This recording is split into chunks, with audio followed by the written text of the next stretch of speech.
হাসানের নানা কান্দে পলসুরাতের গোড়ায় দাঁড়াইয়া।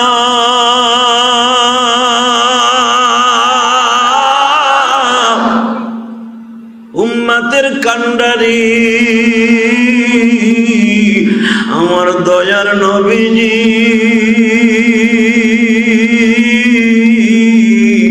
কান্দে মিজানের পালার দাড়ি পালার মাপের স্থানের পাশে দাঁড়াইয়া। আমার নবী বাটখারার কাছে দাঁড়াইয়া কান্দে। যেই ফেরেশতারা নেকি বদি ওজন দিচ্ছে সেখানে দাঁড়াইয়া কান্দবে। এ দোস্ত আমার নবী বলে দিবে, হাসান রে আমি একা মানুষ সারা কিয়ামতের মাঠটা বিচরণ করতে পারবো না। নানু ভাই তোমরা দুইটা বোরাক লও, আগে তোমাদের জন্য দুইটা বোরাক আমি নবী বরাদ্দ করলাম। একটা উড়াল মেরে প্রথম যাইবা আমার আল্লাহর চেয়ারের কাছে দাঁড়াইবা, আর একবার দাঁড়াইবা মিজানের কাছে, আর একবার দাঁড়াইবা পলসুরাতের কাছে, আর একবার দাঁড়াইয়া দেখবা জান্নাতের কোন গাড়ি দিয়া কোন উম্মত গুলা যায়, আমার উম্মত কয়জন যায় লিস্টি দিবা। যখন দেখবো কোনটায় কাজ হয় না, আমরা তিনজন মিলিয়ে আল্লাহর পাও দুইটা চাইবা ধরে বলবো, মালিক রে জীবনে কোনদিন সুখ কারে কয় দেখি নাই। ঈদের দিন মদিনায় দামি দামি মানুষের বাড়িতে খাবার পাক হইতো, আমরা হাসান হুসাইন অনাহারে ঘুরতাম। খেজুরি রাটি মুখের মধ্যে দিয়া মদিনার শহরে ঘুরতাম আর বলতাম, ও মদিনার মানুষগুলি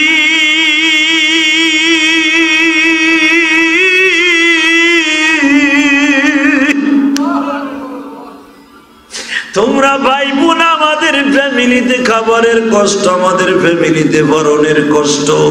পেটের মধ্যে খাবার থাকতো না, পরনে ভালো কাপড় থাকতো না।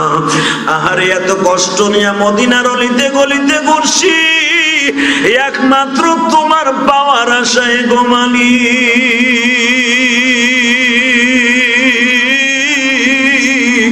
যদি এখন তোমারে পাওয়ার পরে আমার নবীর আমার নানার উম্মত গুলাকে লইয়া জান্নাতে যাইতে না পারি, তাহলে এই মুখখানা কেমনে নানার উম্মতরে দেখাবো? এই কথা বলে তিনজনে যখন দৌড়াদৌড়ি পাড়াপাড়ি শুরু হয়ে যাবে, আল্লাহর কুতুব আনোয়ার শাহ কাশ্মীরি রহমাতুল্লাহ আলাইহি আল্লাহর রাসূলের হাদিসকে রেফারেন্স দিয়া বলেন, হাসান হুসাইন যখন দৌড়াদৌড়ি ছোটাছুটি শুরু করে দিবে, আমার আল্লাহর কুদরতি দরিয়ার মধ্যে বাবা ঢেউ শুরু হয়ে যাবে। আমার নবী সেই বাটখারার কাছে দাঁড়ায় বলবি, উম্মতিরা রে, আমার হাসানের কথা শুনিয়া, আমার উম্মতির কথা শুনিয়া করোনা রোগের ভয়ে নয়, আমার আল্লাহর ভয়ে আমি নবীর প্রেম লইয়া চোখ দিয়ে অশ্রুগুলা বাইর হইছিল, তোর এই চোখের পানিগুলা কুদরতি রুমাল দিয়ে আমার মওলা আমার মদিনায় পাঠায় দিছে। কারণ দুনিয়ার কোন উম্মত কোন নবীর কাছে তার কবরে তার নেকি বদি যায় না। আমি নবী এই জন্য দুনিয়ায় রয়ে গেছি, আমার উম্মতের নেকি বদি ঘন্টায় ঘন্টায় আমার কাছে না দেখায় আসমানে নিবে না। আমি আল্লাহর কাছ থেকে মৃত্যুর দিনে রবিউল আউয়াল মাসের 12 তারিখ বেলা 8টার সময় আল্লাহর সাথে লিয়াজু করে মদিনায় ঘুমাইছি। বেলা 8টার থেকে নিয়ে ফজরের পরের থেকে নিয়ে বেলা 11টা পর্যন্ত আল্লাহর সাথে কথোপকথন করে বলছি, মালিক আমি নবী চলিয়া যাব, আমার উম্মতের দায়িত্ব কে নিব? মুসা নবী হারুন নবী চলে গেছে, মুসা নবী রানিং রইছে, মুসা নবী চলে গেছে, জাকারিয়া নবী আসছে, জাকারিয়া নবী চলে গেছে, ইয়াহইয়া নবী তার শরিয়াত ধরে রেখেছে, ইয়াহইয়া নবী চলে গেছে, ঈসা নবী দুনিয়ায় পদার্পণ করেছে, আমি নবী চলে যাব। আমার এই উম্মতের কান্ডারি আমি নবীর উম্মতের দায়িত্ব কে নিব? আমার আল্লাহ বলতে বাধ্য হইছে, নবী আপনার উম্মতের দায়িত্ব আমি রব নিজে তুলে নিব। নবী দুনিয়ায় নবীরা চলে গেলে আর আর এক নবী পর্যন্ত শরীয়ত বন্ধ থাকতো, কোন শরীয়ত থাকতো না। এমন এমন টাইমে গেছে ঈসা নবীকে আসমানে নিয়ে আসছি 550 বছর থেকে 600 বছর পর্যন্ত কোন শরীয়ত এই জমিনে ছিল না গো নবী। আর আপনি কবরে চলে আসবেন, আপনার শরীয়ত আমি কিয়ামতের আগ পর্যন্ত চালু রাখবো। আপনার নবী আলা কাজগুলো আলেমদের হাতে আমি আল্লাহ তুলে দিব। মসজিদে মসজিদে তাবলীগ ওয়ালারা বেডিং ডালাইয়া নবী ঘুরবে, নিজের সন্তানদের রাখিয়া প্রিয়জন ব্যবসা বাণিজ্য ছাড়িয়া আল্লাহর পাগলগুলি মসজিদে ঘুরবে, সরমুনার মুরিদগুলা মসজিদ জিন্দা রাখবে জিকির দিয়া।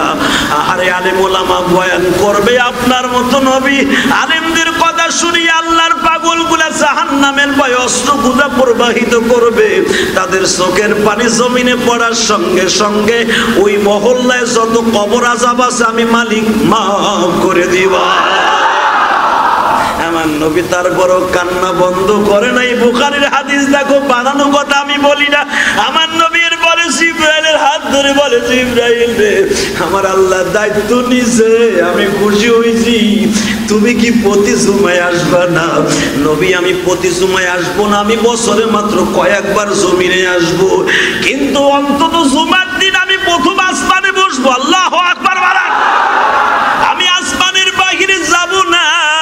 আপনার উম্মতের কান্নাগুলি আমি কান পাইতে রেকর্ড করব।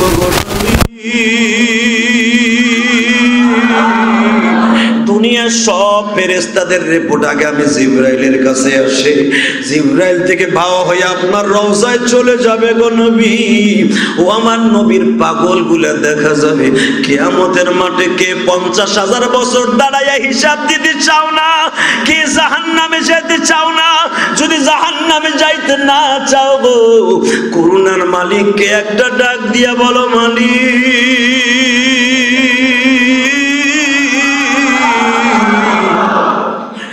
আমাদের গুনাহগার বলিয়া তাড়াইয়া দিও না, তুমি ছাড়া বান্ধব নাই কবরে, তুমি ছাড়া বান্ধব নাই গো জমিনে। জোরে একটা আল্লাহ বলে ডাক দেন তো, দে যুবক, আরো জোরে ডাক দে। আমি বলছিলাম কুলিদুল্লাহ হাবিদুর রহমান আলহামদুলিল্লাহি রাব্বিল আলামিন। সমস্ত প্রশংসা আমার জন্য রে বান্দা। কেন বলছি জানোস কি? আমার মতো প্রশংসা করার মতো দুনিয়ায় কোনো মাখলুক আমি বানাই না। এক সরকার যায় আর এক সরকার আসে, ওই সরকারকে বাজান বদনাম বলার জন্য, বাস দেওয়ার জন্য আর এক দল খাড়ায় থাকে। এক এমপি চলিয়া যায়, আর এক এমপি তার বিগত দিনের রিপোর্ট গুলা তুলিয়া ধরিয়া তাদের দুদুকের মামলায় ফেলে। আমার মালিক এমন একজন মালিক, আমার আল্লাহর বিরুদ্ধে দুদুকের মামলা করার মতো কেউ নাই। এই জন্য আল্লাহ বলে আলহামদুলিল্লাহি রাব্বিল আলামিন। সমস্ত প্রশংসা যে আমার জন্য, আমি একমাত্র উপযুক্ত, কারণ আর রহমানির রহিম, সমস্ত জগতের মালিক আমি, দুজাহানের রহমান আমি, সমস্ত মানুষের রিজিক দাতা কে? কে? পালন কর্তা কে? এই আব্দুর রহমান, এই আব্দুর রহমান আলীকে মারার জন্য বিশাল বড় একটা তরবারি বাবা বিষাক্ত জিনিস লাগাইছে। ওই জামানায় কাউকে অতি দ্রুত মারার জন্য তরবারি এই প্রযুক্তিতে বানানো হইতো, বিষাক্ত তরবারি। আহা, আলী রাদিয়াল্লাহু তাআলাকে যেই নির্মম ভাবে মারা হয়েছে, হযরত আবু বকর সারা 3 জন সাহাবীকে নির্মম ভাবে শহীদ করা হয়েছে। হযরত আলী রাদিয়াল্লাহু তাআলা কুফা নগরীতে বাজার ইমামতির জন্য ফজরের নামাজ পড়াবার জন্য মসজিদে ঢুকতেছে। এই বিশ্ববাটপার, এই কুলাঙ্গার কুফা নগরীতে মদিনার থেকে গেছে। আলী রাদিয়াল্লাহু তাআলা পিছনের থেকে বাবা তরবারিটা ঢুকাই দিয়েছে। পিছনের থেকে শুধু আঘাত করিয়া ছেড়ে দেয় নাই, আলীর বুকের উপরে বসিয়ে বাবা পেটটা ফাইরা ফেলছে। জায়গায় আলীকে বলেছিল, আলী রে, এই তরবারিটা আমি 6 মাস আগে কিনছি তোরে মারার জন্য। আমি নিজেকে ধন্য মনে করি তোর মতো কুলাঙ্গারকে মারার কারণে। নাউজুবিল্লাহ। আমার বিশ্বনবী 4 নাম্বার জান্নাতি বিনি হিসাবে ঘোষণা করছে হযরত আলীকে। সুবহানাল্লাহ, জোরে বললা না? এই আব্দুর রহমান খারিজি, এই কুলাঙ্গারটা এই বিষাক্ত তরবারি আলীর পেটের মধ্যে ঢুকাইয়া দিয়ে নারী গুলে গুলে বের হয়ে গেল। আলী রাদিয়াল্লাহু তাআলা আনহু রক্তাক্ত অবস্থায় লাফ দিয়ে দাঁড়ায় গেলেন। কারণ আপনাদের কতটুকু জানা আছে আমি জানি না, আলী রাদিয়াল্লাহু তাআলা আনহুকে আল্লাহ এত শক্তি দান করেছিলেন, খায়বারের মাঠে বাবা আলীর বীরত্ব আপনাদের সকলের জানা আছে। বিশ্বনবী বলে দিলেন, আগামীকালকে সকালবেলা আমি একজন সেনাপতি নিযুক্ত করব। এই যুদ্ধের মাঠে সে হবে সেনাপতি। আমি নবী তার সমস্ত কর্মকাণ্ড দেখে নিজেই খুশি হব। সাহাবীরা রেডি হয়ে বসে আছে। কার নামটা নবীর পক্ষ থেকে ঘোষণা আসিয়া যায়? সকালবেলা ঘোষণা আসলো হযরতে আলীর নাম। নবী আমার বললেন, ঘুম থেকে জাগিয়ে এই ফজরের নামাজের পরে আমি ঘোষণা করলাম, আমার আলীকে ডেকে নিয়ে আসো। আলীকে ডেকে আনা হবে কি? আলীর চোখের মধ্যে এত যন্ত্রণা, আলী চোখ তুলে তাকাইতেই পারে না। কিন্তু নবীর পক্ষ থেকে ঘোষণা এসে গেছে, আলীর চোখ না থাকলে উপস্থিত হতে হবে। রিটাল আসলো, নবী গো, আলীর নাম ঘোষণা করেছেন। আলী সম্পর্কে আপনার জ্ঞাত আছেন কিনা জানি না। হযরত ওসমান গনি বলতে বাধ্য, নবীজি ভাইরা আমার অসুস্থ, আপনার জানা আছেনি? নবী বলে, ওসমান রে, কবরের মধ্যে আযাব হলে যদি আমার এই চোখ দুটা দেখতে পারে, আমার আলী তো আমার পাশের তাবুতে চোখ কষ্ট লইয়া শুইয়াছে, আমি নবী কি এতটুকু জ্ঞাত হতে পারি না? আমার আলী যে অবস্থায় আছে ওই অবস্থায় আমার কাছে উপস্থিত করে দাও। দুইজনের কাঁধে ভর করে আলীকে আনা হইল। বিশ্ব নবী ডাইন হাতটা গালের মধ্যে আঙ্গুলটা প্রবেশ করিয়ে সাধারণ একটু লালা হযরতে আলীর চোখের 2 চোখের উপরে নবী একটু মালিশ করে দিলেন। বেশি সময় লাগে নাই রে যুবক, 2 জান্নাতের সর্দারের বাবা মাত্র কয়েক মিনিটের ভিতরে পরিপূর্ণ সুস্থ হয়ে গেছে। আমার নবী বলে, আলী রে, চোখের কন্ডিশন কি রে আলী? আলী বলতে বাধ্য হয়েছেন, নবীজি আমার চোখের কন্ডিশন যদি জিজ্ঞাসা করেন, মাত্র কয়েক মিনিট আগে শুধু দুনিয়া দেখতাম, মাটির নিচে দেখতাম না। নবী গো, এখন থেকে আমার মন বলে পাহাড়ের ভিতরে কি আছে তাও আমি অনুধাবন করতে পারি। আলী যদি অনুধাবন করতে পারো, সে আলী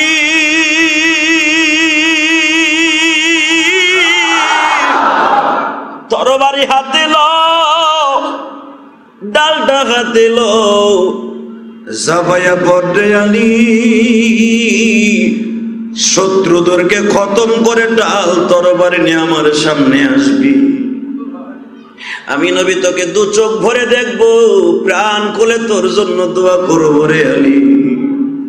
নবীর এই ভালোবাসার কথাগুলি বাজান যদি আমি গুনাহগারকে বলতো, অথবা একটা দুর্বল মুসলমান মসজিদে যারা আছেন তাদেরকেও যদি বলতো, আমি নবী দেখতে চাই, ও বাইত সুজুদের মুসল্লিদের মধ্যে কে আছো, আমি নবীর জন্য একটা লাফ দিয়া এই খায়বারের মাঠে লাফ দিয়া নামবে, আমি নবী তাকাইয়া দেখব। আল্লাহু আকবার বলেন। আমি নবী দেখব। আমার মন বলে একটা দুর্বল মুসলমানও লাফ দিয়ে কিন্তু মাঠে নামতো। বিশ্ব নবী ঝুঁকায়া দিলেন, তরবারি হাতের মধ্যে প্রবেশ করিয়ে বললেন, আলী রে, তোর বীরত্বটা একটু দেখায়া দে, আমার মালিকও দেখবে আমিও দেখবো রে আলী।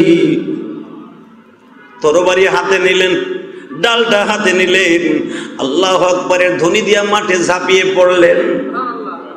ও হাজী সাহেব ভাইরা, আপনাদের তো যাওয়ার পারমিশন নাই। আমি গুনাহগার এই মাঠটা দেখেছি, ওই কামুজ দুর্গের কপাটটার সেই জায়গাটাও ফ্রেমটাও দেখেছি, আল্লাহ দেখিয়েছে। মহিনা শহর থেকে প্রায় 100 কিলোমিটারের মতো দূর রে বাবা।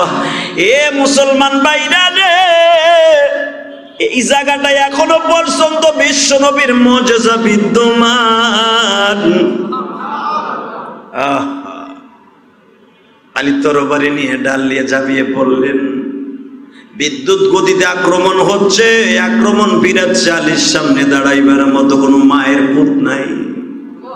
আলী কচু গাছের মতো কাটতে কাটতে কামুজ দুর্গের সামনে দাঁড়িয়ে মনে মনে ভাবলেন, বিশ্বনবী বলেছে, আলী তোর চোখের মধ্যে কি দেখোস? আমি নবীকে বলে আসছি, আগে দুনিয়া দেখতাম, এখন পাহাড়ের মধ্যে কি আছে তাও দেখি। হযরত আলী কামুজ দুর্গের কপাটের ওয়েট ছিল বাবা 40 মণ ওজন। এই কপাটটাকে আলীর সামনে দাঁড়িয়ে চিন্তা করলো, বদমাশগুলি, বেঈমানগুলি, আল্লাহর নালায়েক জাহান্নামীগুলি, এরা আল্লাহর ভয়ে নয়, শুধু মানুষের ভয়ে কপাটটা লাগিয়ে দিয়েছে। পিছনের দিকে কখনো তাকাবি না, শুধু সামনেই যাবি। কপাটের সামনে দাঁড়ায় আলী মনে মনে ভাবে, যদি আমি এখন পিছনে ব্যাক করি, আমার আল্লাহ তো নিষেধ করেছে নবী আপনার সাহাবীরা যা কোনো পিছনে ব্যাক না করে, নবীর সাথে বেঈমানি হয়ে যাবে, আমার আল্লাহর অন্তরে কষ্ট দেয়া হয়ে যাবে। আলী বাম হাত দিয়া তরবারি, বাম হাতের মধ্যে ডাল ছিল, ডালটা ফেলে দিয়া কামুজ দুর্গের কপাটটাকে শক্ত করে ধরে ফেলেছে। যখনই ধরেছে বাবা, এমন জোরে টান মেরেছে, 40 মণ ওজনের কপাট দুটি, তার মধ্যে একটি কপাট আলীর হাতের মধ্যে বিদ্যমান। আলী মনে মনে ভাবে, কপাটটা নিয়ে যদি ভিতরে ঢুকি অবস্থা কি হবে। কপাট নিয়ে ভিতরে ঢুকলেন, ওই কপাটি আলী ঘুরাইতেছে, তরবারি লাগতেছে না, তরবারি আঘাত লাগে না। এখন এই কপাটের আঘাতই বাবা একটা পাল্লার আঘাতই বেঈমানগুলো সাইজ হয়ে গেছে। রিটার্ন চলে আসলেন, বেঈমানগুলো সিলিন্ডার হলো। তরবারিটা ছেড়ে দিয়া এই কপাটটাকে দূরে নিক্ষেপ করে দিলেন। কপাটটা জমিনে গেড়ে গেল ধুলাবালুর মধ্যে। বিশ্বনবীর কাছে রেজাল্ট চলে গেছে, নবীজি আলীর বীরত্ব এমন ভাবে যুদ্ধের মাঠে দেখছি, এটা আলী ছিল না ফেরেশতা ছিল কিছুই বুঝতে পারি না। হযরত ওমর বলে, আমি নিজে দেখেছি আলী এমন গতিতে যুদ্ধ করেছে যেটা মানুষের দ্বারা সম্ভব নয় রে।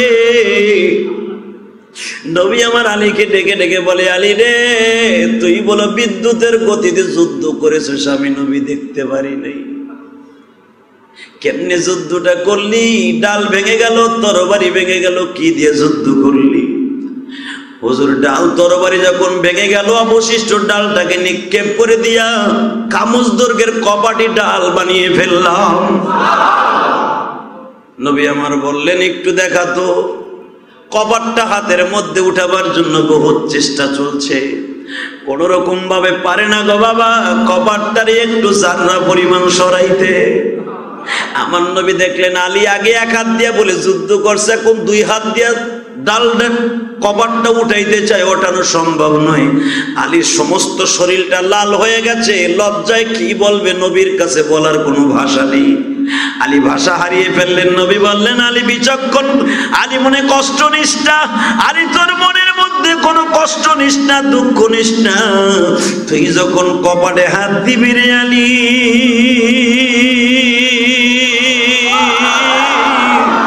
আমার মালিক তোর পিছনে দাঁড়াইয়া ছিল।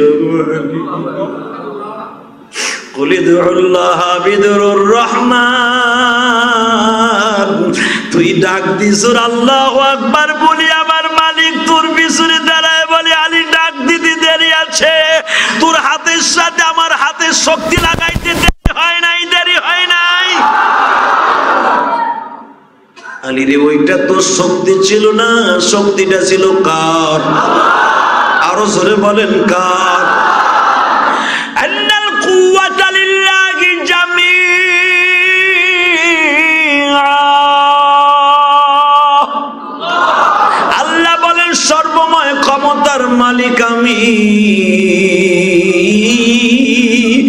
মুসলমান হয়ে গেছে করোনা দিয়া। সর্বময় ক্ষমতার মালিক কে? এ গালটা আর উঁচা করে বলো কে? ওই মালিক এখনো আছে না নাই? না, মালিক বুড়া হয়ে গেছে, মালিক দুর্বল হয়ে গেছে। আমার আল্লাহ বলে আউয়ালিহি ওয়া আখিরি ওয়া যাহিরি ওয়া বাতিন, প্রকাশ্যে গোপনে শুরুতে শেষ পর্যন্ত কে আছে? ওই রবরে একটা ডাক দেন তো, রহমান ও আমার মালিক আল্লাহ, মালিক ইয়াউমিদ্দিন। বান্দা একটা মাত্র সময় আমি দুর্বল হয়ে যাই, বান্দা আমি কখনো কিন্তু তোদের প্রতি দুর্বল হই না, একটা সময় দুর্বল হয়ে যাই যখন তুই নামাজের মধ্যে স্বামীর মতো বলস আলহামদুলিল্লাহি রাব্বিল আলামিন। আমি আল্লাহর কুদরতি হাতটা তোর মাথার উপরে দিয়ে বলি হামিদান ইয়া আবদি, বান্দা আমি সমস্ত প্রশংসার মালিক আর কেউ না। ওই মালিকের কাছে কেঁদে কেঁদে দরখাস্ত করার দরকার আছে না নাই? আরো জোরে কর, আছে? করোনারে কেমনে দাঁড়াইবা? করোনা সহজে যাচ্ছে না, এমন মেহমান হইয়া তোমাকে বাংলাদেশে আসছে, মেহমানদের ঠিক মতো খাবার আদর যত্ন না করলে মেহমান কিন্তু যাবে না। যদি বলো মেহমান রে কেমনে দাওয়াত দিয়ে খাওয়াবো, হুজুর তাহলে আসেন জালালি খতম পড়ি কাজ হইব না, হুজুর খতমে খাজে গান পড়ি কাজ হবে না। কেমনে কাজ হবে? যেই দেশে 16 বছরে একটা মেয়ে ধর্ষিত হয়, এই করোনার মধ্যে আলেম লাঞ্ছিত হয়, এই করোনার মধ্যে মায়ের সন্তান খুন করে, এই করোনার মধ্যেও বাবারে বাড়ির থেকে বের করে দেয়, এই দেশে কেমনে শান্তি আসবে? করোনা তাড়াইবা। করোনা তাড়াইতে হলে এখনো সময় আছে। সারা বাংলাদেশের মানুষগুলো আলেম উলামা যা বলে এইগুলো অক্ষরে অক্ষরে পালন করতে হবে। কিসের চিল্লাইয়া কাইন্দা মাইন্দা কাজ করবা? এখনো পর্যন্ত সমাজের জুলুম যায় নাই, এখনো পর্যন্ত গার্মেন্টসের মালিকগুলা শ্রমিকদের ন্যায্য অধিকার দেয় না, এখনো পর্যন্ত শিল্পপতিরা গরিবের হক মেরে আজকা শিল্পপতি। করোনা তারাইবা। আমি আর মতো তোমার মতো তেলাসোরা পাখি কাইন্দা কি লাভ? কথা কন না কেন? যারা করতেছে তাদের গুনাহ মাপ চাইতে হবে। খাউজাইতেছে তোমা, আমারে কইলে হুজুর খাউজাইয়া দেন, কোন জায়গা? পিঠের মধ্যে দিলাম আমি চুলকানি, প্রথম দিলাম যেখানে চুলকায় এখানে না, আমার হাত ভাষাও পড়তে পারে, গাড়েও পড়তে পারে। কথা কন না কেন? নিজের চুলকান যেখানে দিবেন ঠিক ওখানে যেই আঙ্গুলটা পড়বে। তা আমি আর তুমি চিল্লাইয়া লাভটা কি? এই জালেমগুলা যদি নিজেরা তওবা না করে। মুসা আলাইহিস সালাতু ওয়াস সালাম সকালবেলা দাঁড়িয়েছে, আমার বাজারের বানানো কথা না, আল্লাহর কোরআনের কথা। বনি ইসরাইলের নবী মুসা দাঁড়িয়েছে। মুসার মনটা আজকে ফ্রেশ, গোসল করে ওযু করে পাক পবিত্র হয়ে, নবীরা তেমনি পবিত্র। নবীরা 24 ঘন্টাই হাদাস ছাড়া পবিত্র, নবীরা ঘুমাইলেও পবিত্র। নবীরা ঘুমায়, আপনার আমার মতো ওযু ভাঙ্গা ঘুমান। আল্লাহর পয়গম্বর মুসা রাস্তার মাথায় দাঁড়ায় আল্লাহর কাছে বলে, আল্লাহ আজকে তো তুর পাহাড়ে আসতেছি, তার আগে আমি তোমার কাছে একটু জানতে চাই, বলো তো আল্লাহ, এতদিন তোমার কাছে দরখাস্ত করেছি, জান্নাতে আমার সাথে কে যাবে? জান্নাতে কে যাবে আমার উম্মতের ভিতরে? কয়ে দাও তো। তারে কয়ে দিছো মুক্তর লগে জান্নাতে যাবে। আজকে তোমার কাছে একটা জিনিস জানতে চাই, আমার এই উম্মতের মধ্যে তুমি কয়ে দাও তো কোনটা জাহান্নামে যাবে? কে জাহান্নামে যাবে? হের কথা বলো, আমার উম্মতের মধ্যে কে জাহান্নামে যাবে? আল্লাহ বলে, মুসা আমি যদি একজনের নাম বলি, তুই যে রাগে মানুষ ধরে ব্যাঙের মতো আছাড় মারবি, তুই যাইয়া ওর বাড়ি ঘরে আগুন লাগাই দিবি। কারণ তুই একজনে মাত্র, তোর বংশের একটা লোকরে ফুটা দিছে বিদায় এক আবুর দিয়া কান দিয়া গিলু বাইর করে দিছ। তুই সেই মুসা এটারে মার্ডার করে চলে গেছ এক দেশ থেকে আর এক দেশে। আমি তো জানি তোর মেজাজ সম্পর্কে, তোরে যদি বলি ওই যুবকটা পাপী, ও জাহান্নামে যাবে, যদিও তোর উম্মাদ, ডাইরেক্টলি মার্ডার করবে। আমরা তোরে মারি এলাম, তোরে মারলে সব ভালো হয়ে যাবে। মুসা আলাইহিস সালাম কই, না আমরা কিছু করব না, করে দাও, কোনটা জাহান্নামে সবচেয়ে বড় বদমাইশ কেটে করে দাও। ও যে কাজ করে বদমাইশ হয়েছে, আমি আমার উম্মতরে বুঝাইতে পারবো যে ওই কাম করে বদমাইশ হয়েছে, তোরা এই কাম করিস না। এই জন্য আমি আর শুধু দেখতে চাই। আল্লাহ বলে, মুসা রে তুই কিছু বলবি না তো? আমি বলবো কি বলবো না, তুমি তো ভালো জানো, আমার অন্তরের খবর তুমি জানো না, আমি কিছু বলবো না, যাও। মুসা, কারণ আমি বলবো না, আগামীকালকার সকালবেলা তুই যেখানে দাঁড়ায় আছো এখানে দাঁড়ায় থাকি, তোর সাথে প্রথম যেই ব্যক্তির সাক্ষাৎ হবে মনে করবি সমাজের সবচেয়ে বড় বদমাইশ ওইটা।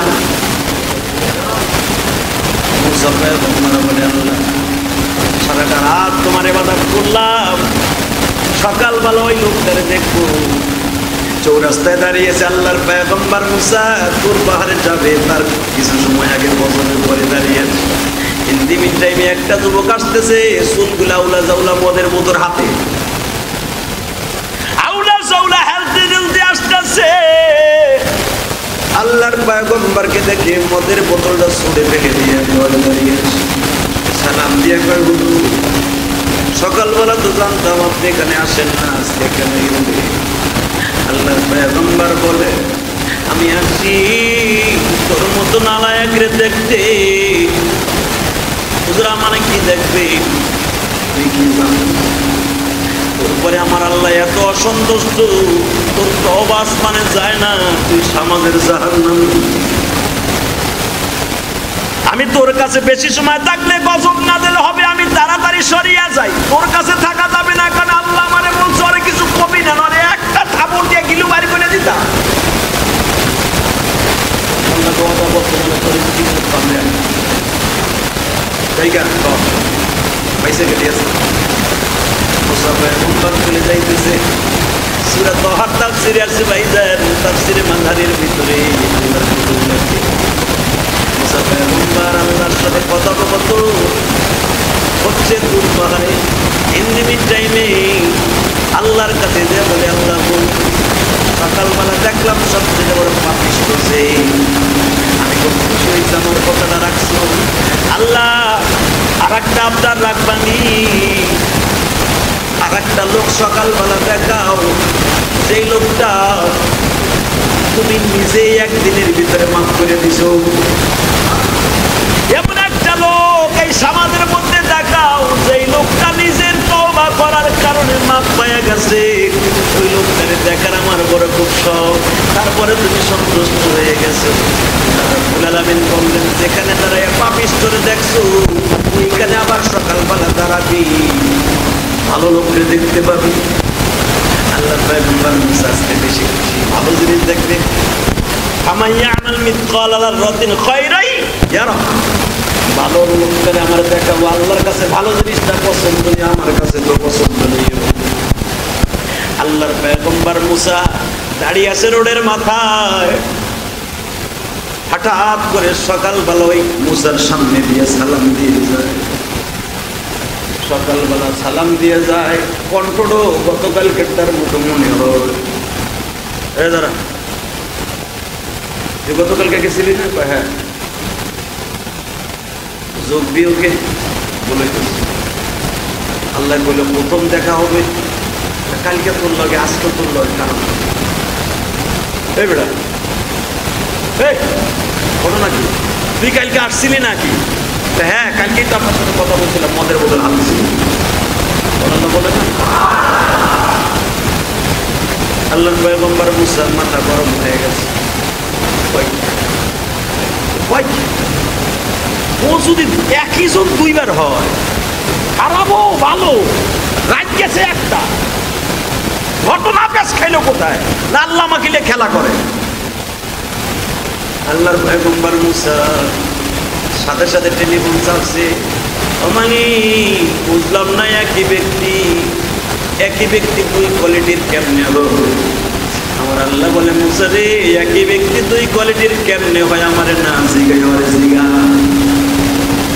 আল্লাহু আকবার বলেন, আরে জিজ্ঞেস কর না, তো আমার পরে কোনো সন্দেহ আছে? আল্লাহ পয়গম্বর বলে, আল্লাহ এটা কইলে কি তোমার পর সন্দেহ? তাহলে আমি তো শেষ। তাহলে অরে জিগা সত্য কথা বলে ভাই, গতকালকে তুই ছিলি কই হ্যাঁ, আজকেও কি তুই কই হ্যাঁ, কেমনে গতকালকার লোক আজকে হইলি? সাথে সাথে বলে আল্লাহর পয়গম্বর বলবো তাহলে শুনেন, আপনি যখন বললেন তোর কাছে বেশি সময় থাকা যাবে না, তোর পাবে আমি গিরাস হয়ে যাব,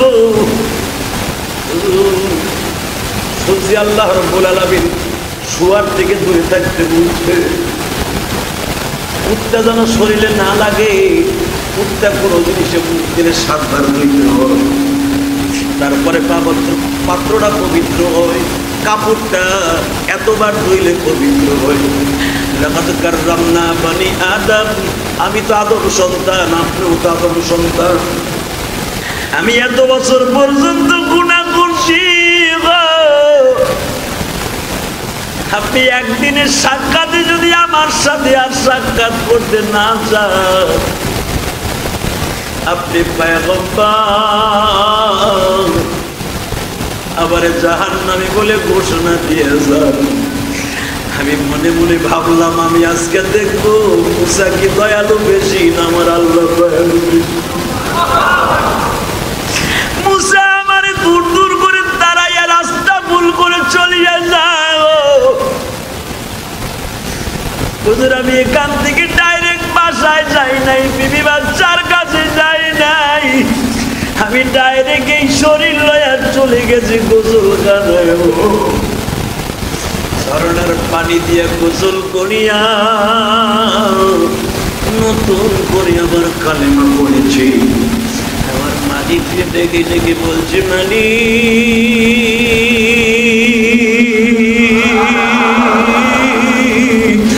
এখানে আমার বান্ধব কেউ নাই, তুমি নিরঞ্জন, তুমি একা, আমিও একা, আমি তোমার ডাক দিয়া বলছি মালিক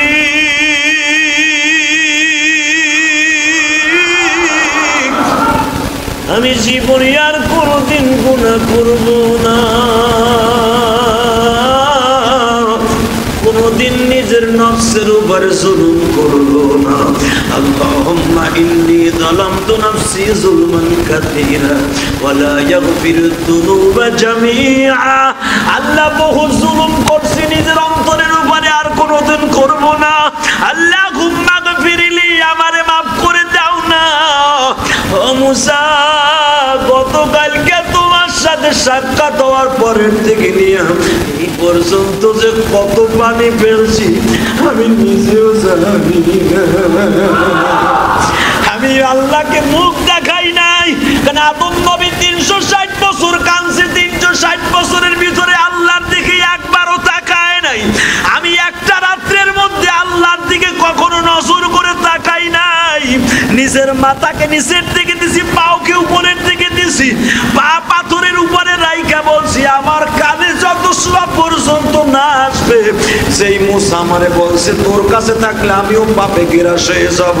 ওই মুসার জবাব দিয়া বলতে হবে তোর মতো লোক যদি এই বনি ইসরাইলের মধ্যে একজন থাকে, তোর চোখের পানির খাতিরে আমার মালিক এই জামানার বহুত লোককে মাফ করে দিবে।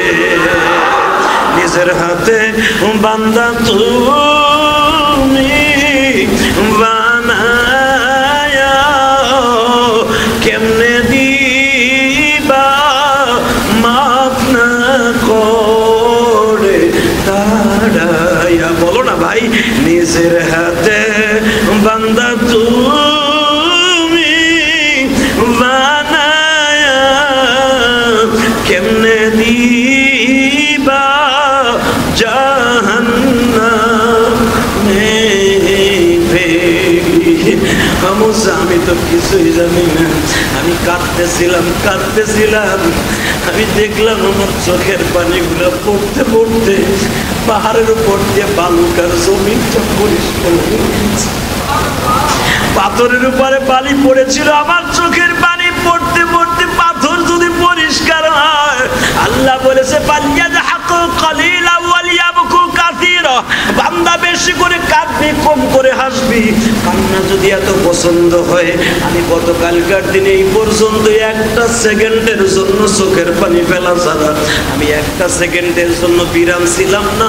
আমি মনে মনে ভেবেছি চোখের পানিতে যদি পাথরের ময়লা দূর হয়, কলমের ময়লা কেন দূর হবে না? কারণ জাহান্নামের ইন্ধন হবে, কাষ্ট হবে মানুষ আর পাথর। পাথর যদি পরিষ্কার হয় চোখের পানির খাতিরে, আমার মালিক কেন আমার গুনাহ পরিষ্কার করবে না? এই বিশ্বাস নিয়ে ডেকেছি গো। কেমনে কে যেন আওয়াজ দিল, ওরে পাগল, সেই রাস্তা দিয়া সকালে গেছিলে ওই রাস্তা দিয়া যা। হুজুর আমি আপনাকে দেখা ঘুমটা দিছি জানো আপনার সাথে দেখা না হয়, কিন্তু আপনার সাথে দেখা হইল কেন আমি নিজেও জানি না। মুসা বলে আর বলতে হবে না, আর বলতে হবে না রে বান্দা, আমার বুকে আয় রে। আল্লাহর বান্দা, আল্লাহর পাগল, আমার বুকে আয়। আজ থেকে তুই আমার বন্ধু হয়ে গেলি। তোর দোয়া এমন ভাবে কবুল হয়ে গেছে, আল্লাহ আমার কাছে ওহী দিয়া কোনি দিয়া বলতে বাধ্য হয়েছে, রে মুসা ওই লোকটারে তাড়াতাড়ি বুঝ দিয়া দে। ওরে যদি তুই বুঝ না দেস আমি ওরে মন করছি। যদি এই কথাটা না বলো, সেই লোকটা স্ট্রোক করে মারা গেলে আমি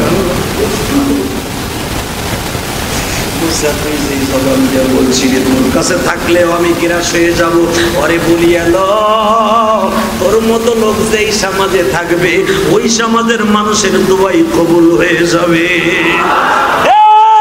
এখন তোরে সেই কথাটা বলবো রে ভাই, 33 বছরের ওই যুবকটা যদি এমন ভাবে ফ্রেশ হয়ে যাইতে পারে, ওই যুবকের 1000 বছরের ইবাদত, যুবকের কোটি কোটি বছরের ইবাদত এক পালায় দিলে, চোখের পানি এক পালায় দিলে, উম্মতে মুহাম্মাদের একটা জুমার 2 ফোঁটা চোখের পানি দিলেও তার চাইতে 1000 1000 গুণ দামি মওলার কাছে হয়ে যাবে।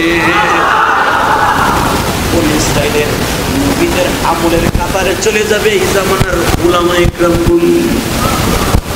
ওই বনি ইসরাইলের উম্মতের দাড়ি কমা যতই হোক, উম্মতে মুহাম্মাদের বাজার 2 ফোঁটা চোখের পানির কাছে কোনো কিছুই নয়। আল্লাহ আমাদের কবুল করুক, জোরে করে আমিন। আর জোরে করে আমিন। সারা দুনিয়ার মানুষকে দাওয়াতটা পৌঁছে দেন। কারণ আমরা যারা সময় পড়ি যে কাম দিয়ে আগে দিয়ে বসি, আমাকে চোখের পানির খাতিরই যাবে না। চলেন বাড়িওয়ালা, চলেন গাড়িওয়ালা, চলেন বিজনেসওয়ালা, চলেন সারা দুনিয়ার মানুষ আল্লাহকে ডাকি। আল্লাহকে ডাকলেই করোনা দূর হবে, কথা ঠিক না বেঠিক? আল্লাহ আমাদের সঠিকভাবে আমল করার তৌফিক দান করুন। সরকার আমিন। আয়াতের কোনো গ্যারান্টি আছে? এই জীবনের কোনো গ্যারান্টি আছে? আছে? হায় হায় রে, গত সপ্তাহে শুনলাম লোকটা করোনার আগে আক্রান্ত হয়েছে, আজকে শুনলাম তার লাশ চলে গেছে ময়মনসিংহের জমিনে। আমার পাশের বন্ধু, তার বাবা গত সপ্তাহে জুমায় দোয়া করেছিলাম, আজকে সে নতুন সাদা কাপড় পরে বিদায়।